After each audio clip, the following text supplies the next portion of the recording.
Bienvenidos al Bibliófilo. En esta oportunidad les traigo un autor cuyo poder narrativo es envolvente. Creo que es un gran inspirador de historias. Nos aporta interpretaciones de la historia, creando misterios. Sin embargo, vamos a ver que va a emplear las mismas fórmulas utilizadas en su éxito de Sinué el egipcio. Y que también resulta un libro para conocedores. Recomiendo previamente haber leído otras obras para sacarle gusto a esta gran obra.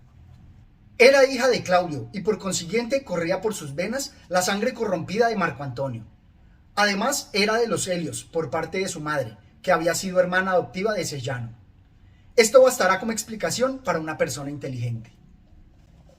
Destaco en este pasaje precisamente que debemos conocer por lo menos la obra de Robert Graves de Yo Claudio, para entender mejor el manejo que hace de las genealogías, ya que en esta obra ni siquiera tenemos un árbol genealógico que nos permita orientarnos. Sin embargo, me gusta mucho que apela a la interpretación de los hechos históricos, como bien lo veíamos en ¿Qué es la historia?, de Edward Carr. Y por esto el autor nos dice: dijo que cuando servía en la legión había aprendido a desconfiar de las lápidas conmemorativas, porque en ellas a menudo se dejan de mencionar hechos históricos más importantes que los que se mencionan. Así vamos a ver cómo este gran novelista va a aprovechar la historia y varios hechos poco conocidos para él destacar su ficción y su interpretación de la historia romana. Se trata de El senador de Roma, de Mika Waltari.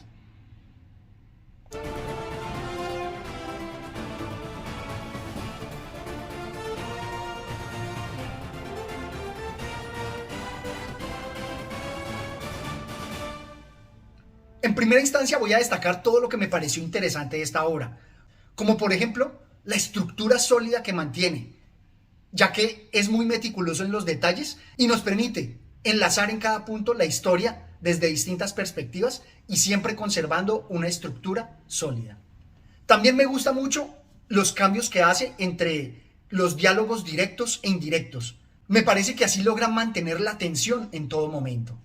También me gusta que logra aportarnos hechos curiosos, como por ejemplo el origen del jabón y cómo lo viene utilizando en Roma, producto de los viajes que hizo por todo el imperio y específicamente para el jabón en la Galia. Me gusta cómo deja que los personajes mientan para mostrar diferentes versiones de la historia oficial, mostrándonos esos chismes similar a como Suetonio nos presentaba las curiosidades de los emperadores. Y esto también le da margen para mostrar la evolución de los personajes. Veámoslo acá. No pude articular palabra. Horrorizado hasta lo más profundo de mi corazón, contemplé a aquellas dos mujeres. Mi mente se iluminó de pronto con una terrible claridad y vi, como a la luz de un relámpago, que era verdad todo lo malo que de Agripina se había hablado en otros tiempos. Me gusta mucho porque el personaje no se sesga a mostrarnos a una Agripina envenenadora y deseosa de poder. El protagonista lo va descubriendo y nos permite acompañarlo en esa evolución del conocimiento de ese personaje. Y está relacionado con lo que anteriormente les mencionaba. Es un libro para conocedores, para aprovechar todos los detalles que nos cuenta, todas las interpretaciones que da. También me gusta la maestría con la cual el autor permite que el personaje esté relacionado con todos los crímenes, con todos los hechos que nos viene contando y que son importantes para la historia, en este caso del emperador Nerón. Nerón quería mantener a su amigo a su lado con el fin de contar con un apoyo moral al presentarse ante el pueblo en su condición de soberano. Así yo también fui testigo de aquel desagradable acontecimiento.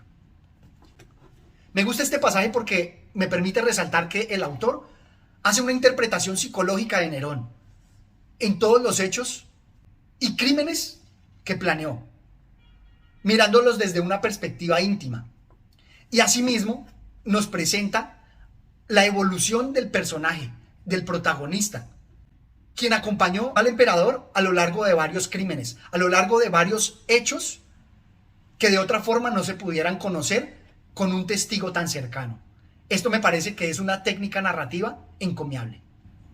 En esta obra se nos presenta la historia de Nerón y logra abordar la historia contándonos, similar a Suetonio, todos los entresijos y todos los hechos curiosos que envolvieron su reinado. Aprovecha para contarnos sobre las carreras de cuadrigas, sobre la construcción de los acueductos, sobre los apóstoles y la construcción de la Biblia, e incluso sobre viajes a China por parte de romanos. Muchos de estos elementos creo que Posteguillo los reprodujo de mejor manera en su trilogía de Trajano.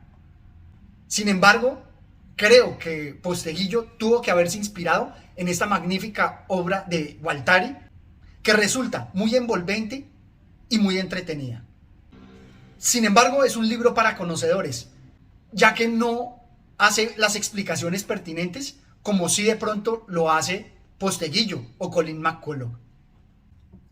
A manera de entremés, voy a mostrar dos apartes que me parecieron bastante curiosos. El primero es la relación con todo modo, ya que nos habla de la religión de los cristianos y nos presenta aquí una reflexión bastante profunda sobre el significado de la doctrina cristiana. Veámoslo. Justamente creen lograr el perdón de sus peores pecados y por eso todo les es permitido, repuso impaciente Nerón. Si no es esa una doctrina peligrosa, quisiera saber qué es peligroso para el Estado. Me recuerda la obra de Todo Modo, donde precisamente se nos presenta que la gracia o el perdón que nos da hace que los cristianos tengamos la posibilidad de cometer cualquier acto libre. Algo que también veíamos en Abril Rojo de Santiago Roncagliolo o en la película Made in USA, donde se nos presenta una reflexión similar. El otro punto que quiero destacar es cómo esta obra también tiene el germen de lo que es la película Pi, una historia extraordinaria, ya que nos presenta una metáfora con los animales bastante interesante. La visión me sorprendió tanto que tuve que restregarme los ojos con el dorso de la mano. Toda la especie animal se hallaba representada allí, desde el camello y el erizo hasta los toros y los cerdos. Tigelino aparecía ante mis ojos como un tigre, en una forma tan evidente que me cubrí rápidamente la boca con la mano, para no echarme a reír al saludarle. Me gustaría que quienes lean la obra, lean esta visión que él nos cuenta y me digan si no puede verse aquí esa relación con la película de Pi. Luego de esta pequeña distracción, voy a iniciar con algunas críticas que quiero representar, y es que Mika Gualtari usa los mismos elementos que utilizó en Sinué, su obra exitosa, como por ejemplo la orfandad, es un elemento distintivo en sus obras. O tenemos también la participación y su visión de la mujer, donde vamos a encontrar esa figura similar a Eva que va a presentar la tentación. Y cómo no ver representada en esta figura femenina a Nefer de Sinué el egipcio. Dice así: pero Damaris se hizo a un lado delicadamente y me previno. Recuerda que por una sola noche en mi compañía se me han ofrecido 1000 monedas de oro. Un hombre opulento perdió su mina de plata por mí y se vio obligado a comenzar su vida nuevamente, pobre como una rata. Para quienes han leído Sinué el egipcio, van a ver aquí una referencia diáfana, o también un elemento distintivo en estas obras es la presencia de la religión, esa contraposición entre lo que es lo cristiano y otras religiones, como eran las egipcias, sirias, o en este caso, con los druidas britanos y otras más. Veamos este pasaje. Tu jefe Vespasiano comprende tal vez mejor que ningún romano que la guerra actual es una guerra entre los dioses britanos y los dioses romanos.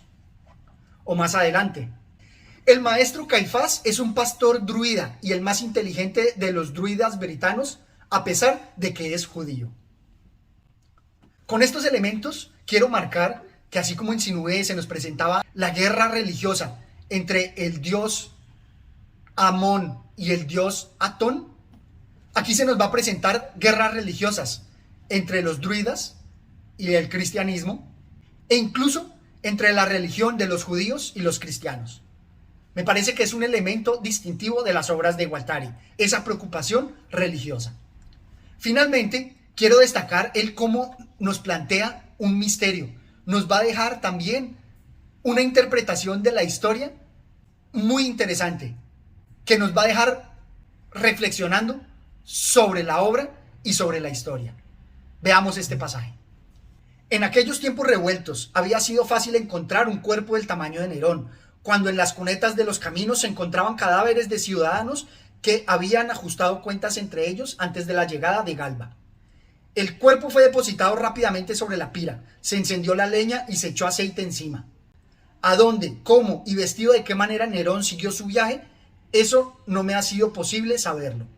De lo que estoy casi seguro es que se dirigió hacia Oriente y posiblemente, al amparo de la amistad con Tirídates, se puso bajo la protección de Partia. De verdad que esta obra me resulta bastante interesante y planteándonos estos misterios nos va a dejar reflexionando y pensando largamente luego de haberla terminado. Eso es lo que hace que esta obra sea entretenida, profunda y, ¿por qué no?, misteriosa. Los animo a que ustedes lean la obra, a que me dejen sus comentarios sobre ella, que iniciemos una controversia en por qué no, si usa los mismos elementos, en por qué no, si animó a otros autores con respecto al uso de los elementos de construcciones e incluso en todos los misterios que deja planteados e irresolutos. No olviden suscribirse al canal y hasta una próxima oportunidad. Gracias.